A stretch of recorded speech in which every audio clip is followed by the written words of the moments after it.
Can I just see how, can you flip it just to see how I look? It doesn't flip. Okay. I look fine? Yeah, you look like an angel. The sun's beaming right on the right side of your face. An angel.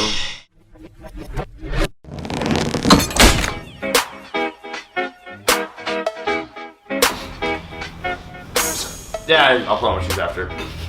Let's leave them off, bro. What's happening, guys? Silent Mike, Super Training Gym, again, on location. We're here at Barber Brigade, Los Angeles. With April O'Neil, watch your heart. With the one and only Omar Isuf himself in person. Yeah, absolutely.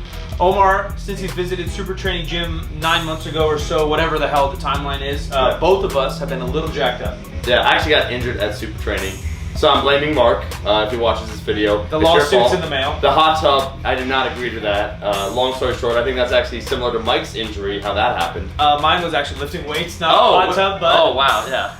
So we both recently, within the last year or so, have both dealt with some low back pain through lifting, maybe just going a little too hard, maybe with some technique stuff, maybe with some breathing stuff, but both of us have also found similar ways to kind of recoup it and rebuild our strength. And I'm hitting PRs and Omar's knocking on the door of some big PRs. So we're both feeling really good. And so we just want to share with you guys that if you're handling or having some low back pain, some things that you can do to fix it. Obviously, if it's real back pain, we're not doctors, so see a physical therapist, see a doctor, chiropractor, whatever it is that you want to do. But here are some things that we have found that have helped us not only recoup our back, but also feel stronger. So Omar, lead us through. We also had our boy John Schaefer in the house. Who also had a John currently, I just talked to him earlier randomly. Me and Omar were planning to do this, teach you guys about our warm-ups, but then John's like, man, my back's really hurt. I said, fucking perfect. Me and Omar are gonna take you through what we have been doing. So lead the way with what you started off with. Absolutely, so the first thing I'd say is that the big basics are the big basics for a reason. Oftentimes we'll try and look for some sort of fancy solution where the underlying problem is relatively simple. So if you look at, once again, like scapular stability, it's like, boom, push-ups. Like push-ups are pretty fucking awesome, but not enough people do them. The same idea could be said when it comes time to lift. Sometimes we let our ego get in the way, but we also forget when the weight gets heavy, and if we train that too frequently, our movement patterns break down. Right? So our technique breaks down, and then we ingrain those poor patterns over time. For me, what was happening when I was doing the deadlift, I'd say there's two factors. One was the lack of overall mobility in my hips when I was doing the low bar squat, where I'd feel my hips getting jammed up. So I'd get some front side hip pain, and that would travel then kind of to the back, to the lower back, because other muscles would take over. But then two, when I was doing the deadlift, because I had a mixed grip, what I would do, and I didn't have the proper internal and external rotation of the shoulders and the torso, is I'd lean to one side, and when I pick it up, I'd kind of tilt. And so all that pressure, a rotational force on your spine as you're lifting up a heavy weight, is a horrible thing to do. And I should note that these are very common things to go through. I think pretty much every single lifter, when you're trying to push your body, get PRs, it's inevitable that something's going to kind of break down. That's just the way it is. But it's how you approach it that's most important. So for myself, what happened, I injured my SI, which is basically the lower back, kind of near the tailbone. In particular, one side that was giving me issues. I always kind of had hip issues from playing soccer there, but it compounded. I felt a lot of pressure there. But really what worked for me and what really helped the most is going back, as I said, to the big basics, the fundamentals, bracing and then activation of the right muscles.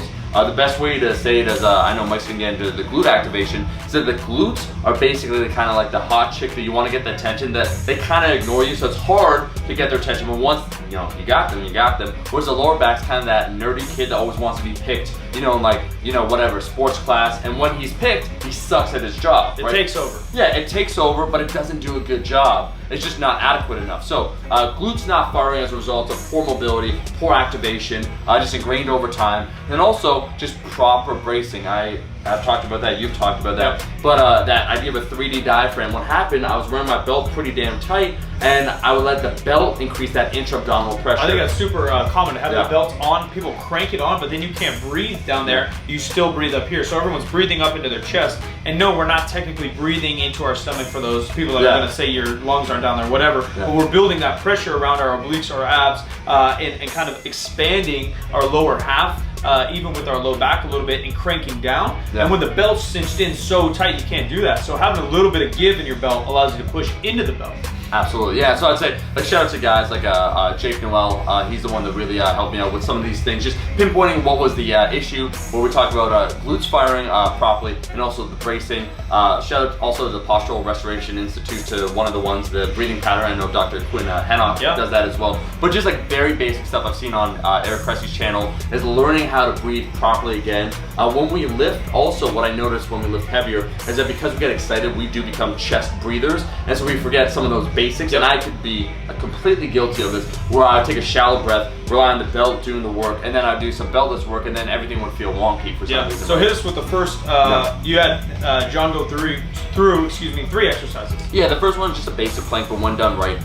Essentially, when your back gets kind of tight, or when it gets achy, sore, or something's going on, what will happen, your body sends pain signals to your brain letting you know, don't train that area. So you won't be able to lift as much weight, it'll be kind of immobilized, that whole area. So what you want to do is you want to work once again on breathing and bracing patterns to try and free up the passive structures of your hip flexors, which in a roundabout way will help with your lower back. It's going to give a signal essentially to your body to let you know that, you know what you're doing right now, it's okay, like you can work your lower back. It may not be a weakness necessarily, but it's something that, help reinsure that you're firing in the right pattern. That's the key here. Yeah, loosen things up. So proper breathing, bracing when it comes to the plank. So really 3D diaphragm, squeezing the glutes too, making sure your hips don't sag. So you just do that like a few sets for like a minute, something like that, daily. And then we moved on to that, once again, the Postural Restoration Institute 90-90 breathing technique, where you take, you put your legs at a 90-degree angle, you get on top of a bench, your feet, so they're at that 90 degrees, basically that L position, and then you're gonna tilt your pelvis, like you're tucking your tailbone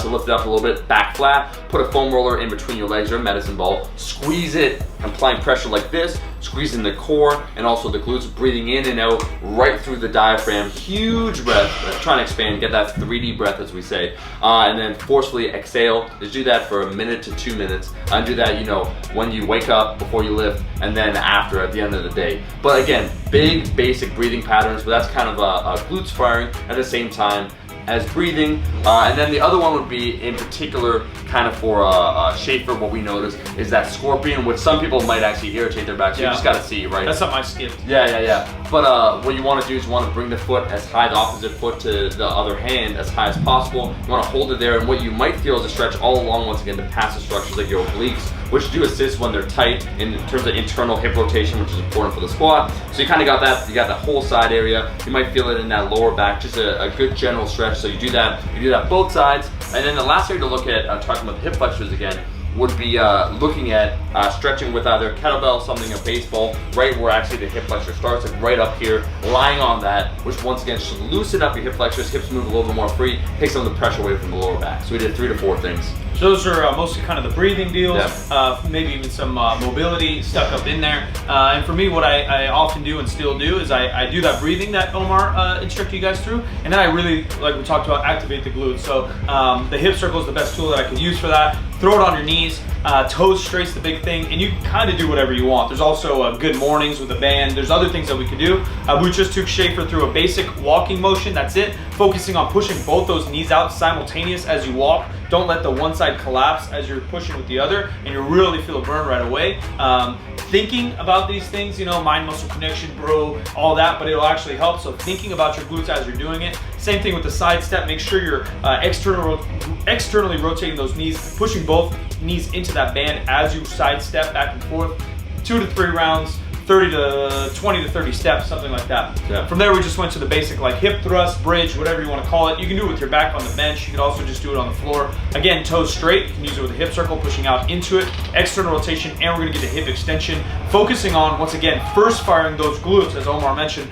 Sometimes they don't want to fire first. Sometimes your hamstrings will. Sometimes your low back will, and that's what we're going to try to avoid for these warm-ups. While you're under 400, 500, 600 pound squat, you can't think glutes, fire, right? So we're gonna take care of that now during the warm-up. So then when you squat, all you have to worry about is squat. Next, you could also do it one-legged, which we showed you. I tend to do both, just symmetry reasons. And then last but not least is the reverse hyper. You can do it both legs with some weight. I found it to be a great rehab and glute activation, but often like other weighted exercises we do, we tend to add too much weight. We get that ego going, and then your low back will take over. It's a good low back strengthener, but for me, for my warm-up, I use no weight, no nothing, one leg at a time. Once again, thinking about pushing that glute first, and then extending all the way up, slight pause, on the way down. Same issues as Omar mentioned at the beginning, kind of that deadlift, reaching both ways, over, under, you start to extend one way or the other, you get that rotation going, jack up your back. If you're a power lifter, sorry, it is the nature of the beast, you kind of have to train that way. If you're not, maybe straps are a good option. That's something that's helped me along the way. As well as just controlling your overall volume, controlling your posture while you sit during the day, how you drive, all of that stuff, how you sleep is all going to be very important, because remember, we're in the gym 1 hour a day and we're living life the other 23, and if you have shit posture everywhere else, we're going to be jacked up. Completely. Final words? Final words, Mark, you son of a bitch. Injured my back.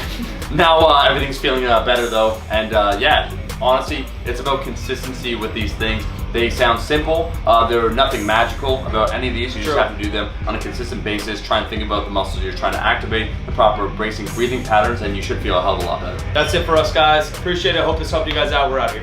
Peace.